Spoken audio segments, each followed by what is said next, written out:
we've got stop motion as one of the oldest crafts in cinema, fusing with some of the absolute latest cutting-edge production technology, and I think it's a lovely harmony.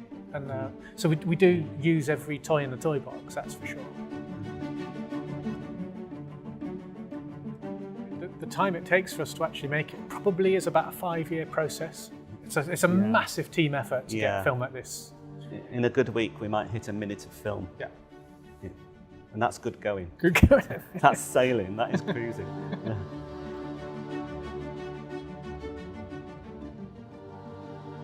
We hit the ground running in this film with, Wallace as an inventor, of course. But in this film, Wallace's inventions are really starting to get to Gromit, and they're starting to come between them in their relationship. Yeah.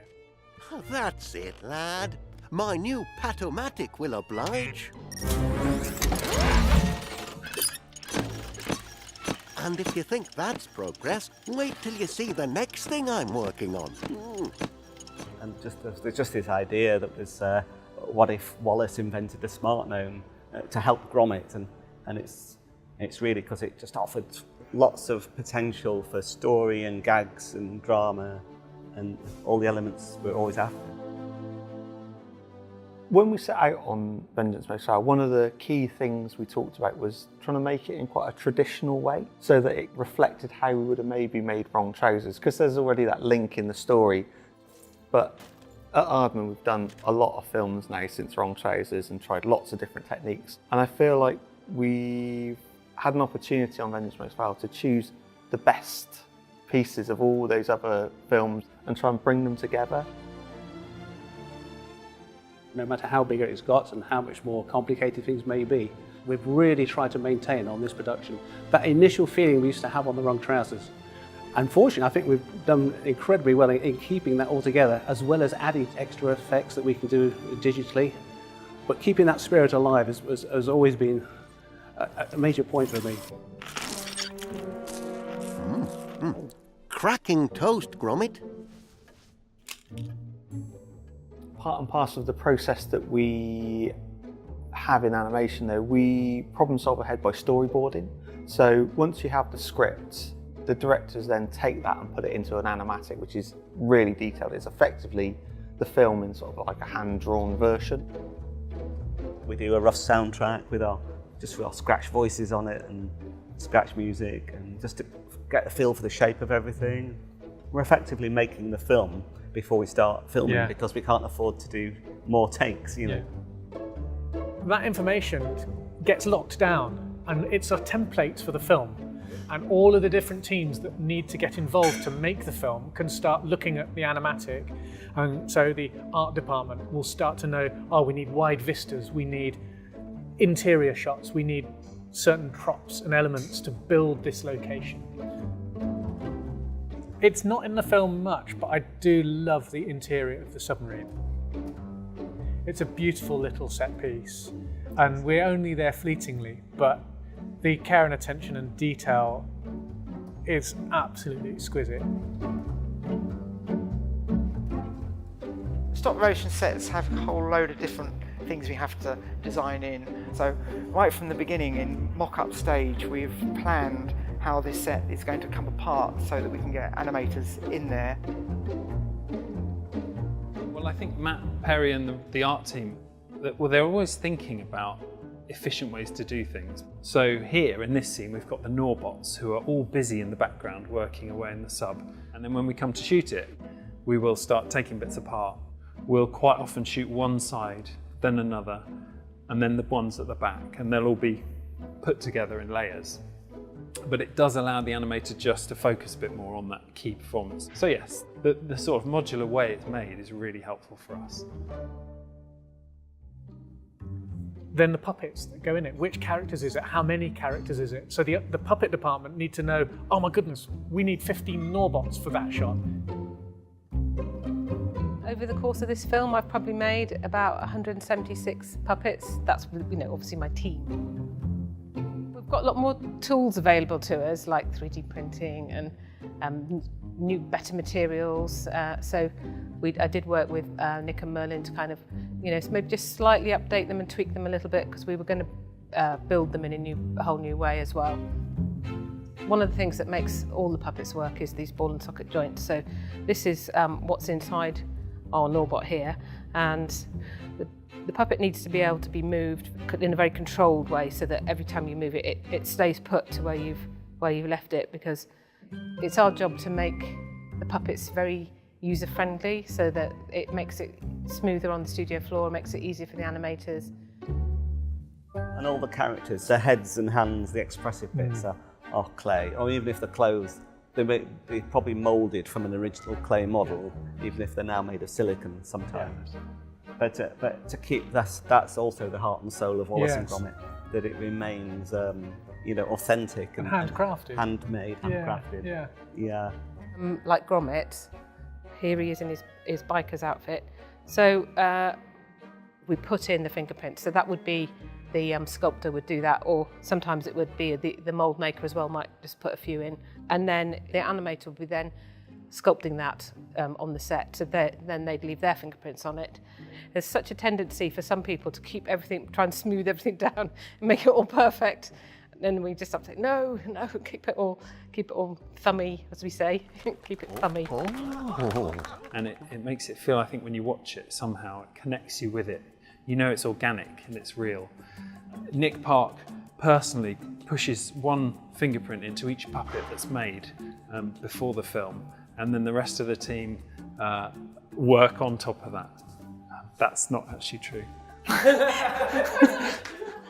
He does, Nick loves to get his hands on things, and so we have a few talking characters, and Wallace being the most famous of them.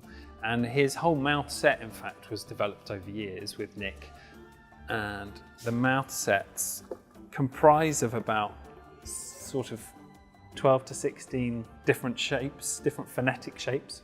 But always the dialogue comes first, and that's the bit that then gets brought here, and we break it down into phonetic sounds. So the animators can then just listen through frame by frame and hear the specific shapes.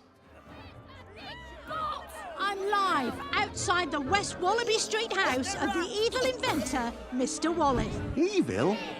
One of the great bits is choosing the voices for your characters, and we've had an amazing cast. Of course, we've got Ben Whitehead playing Wallace. We've got Peter Kay back as he was PC Macintosh in Curse of the Were Rabbit. Been promoted. Yeah, been promoted. Yeah. And he's training up a younger police cadet called PC Mukherjee, played by Lauren Patel. Yeah. She's excellent. And then Rhys Shearsmith as Norbot. As Norbot, yeah. And the process is quite abstract because we don't have much to show them when we first start working with them. Then the note was more eccentric. So Okay. go for it. Okay. Get me up, Mommy. And then we do use their vocal performance as a springboard for the physical performance that the animators then bring later on in the process. And you need to think of the animators as actors, really. They are our performers. And we rehearse with the use of live action. So we will go into our live action video booth, the LAV. I think we do every single shot we have done in the LAV. So you could probably make the whole film with Nick or I performing the film. It would be weird, but it is possible. And yeah, it's kind of a fundamental key tool for us to talk about the performance of the characters with the animators. I ride a motorcycle to work every day, so I kind of understand how a motorcycle works. And so we didn't lav it, but we went outside with the animator and got to sit on a motorbike just so they can feel what it feels like to have that pose. Because that knowledge of how your own body does something is really important to translate into the body of the puppet. Because it's one thing being able to just animate a puppet, make a puppet move around the set in a vaguely human way, but it's another thing making it seem like the puppet has its own life. Yeah. And is living and breathing and has a soul. And that's the gold, really, isn't it? Yeah. That's the real skill. Yeah. Feathers has been possibly the biggest challenge.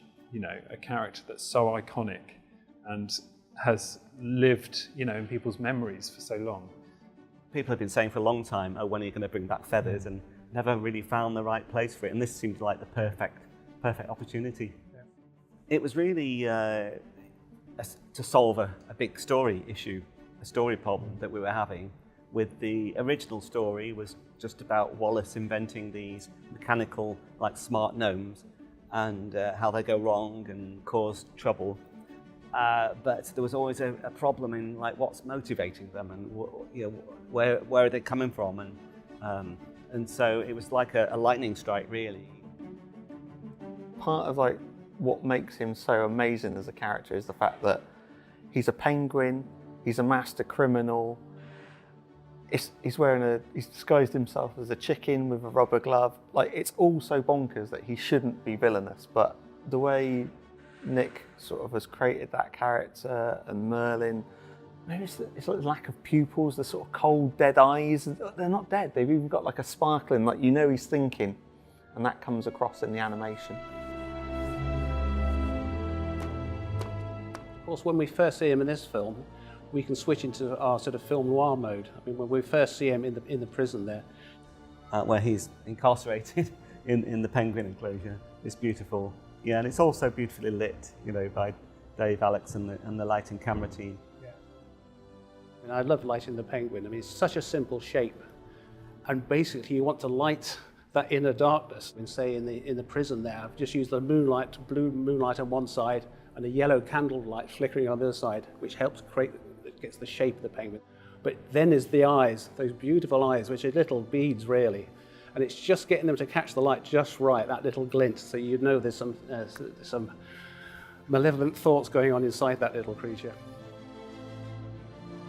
The beauty of any Wallace and Gromit film is the fact, because we have to create our own reality, it's sort of based on a love of cinema, I would say, because we reference all sorts of genres.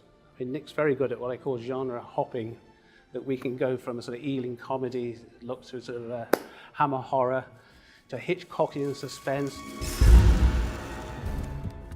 It is quintessentially English, but it is cinematic.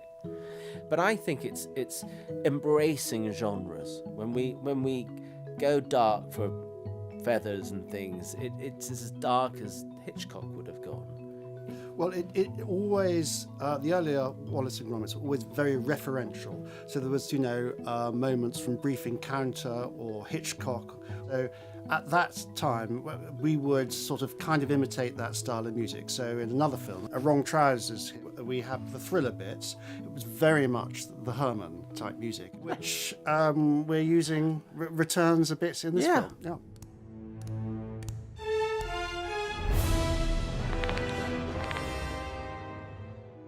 There's a lot of techniques that hark back to Wrong Trousers. The everlasting corridor, which we'll use a lot in the train chase sequence in Wrong Trousers, we've used that a couple of times in this film, particularly in the bathroom sequence, to basically build a very, very long corridor. And then you can actually loop it and go on forever. Things we can add to that nowadays, we can embellish the effects work in there, the soap suds in the bath, we can have rigs in there which we could remove afterwards. So there's all sorts of ways we've utilised the modern technology, but still going back to some of the tried and tested techniques. Or people seem excited, you know, when there's a new Wallace and Gromit film, because I know they do want to enter that world, as we did when we started filming it again. And they're like old friends. I mean, they really are old friends, and people love to come back and see what they're doing and feel part of it.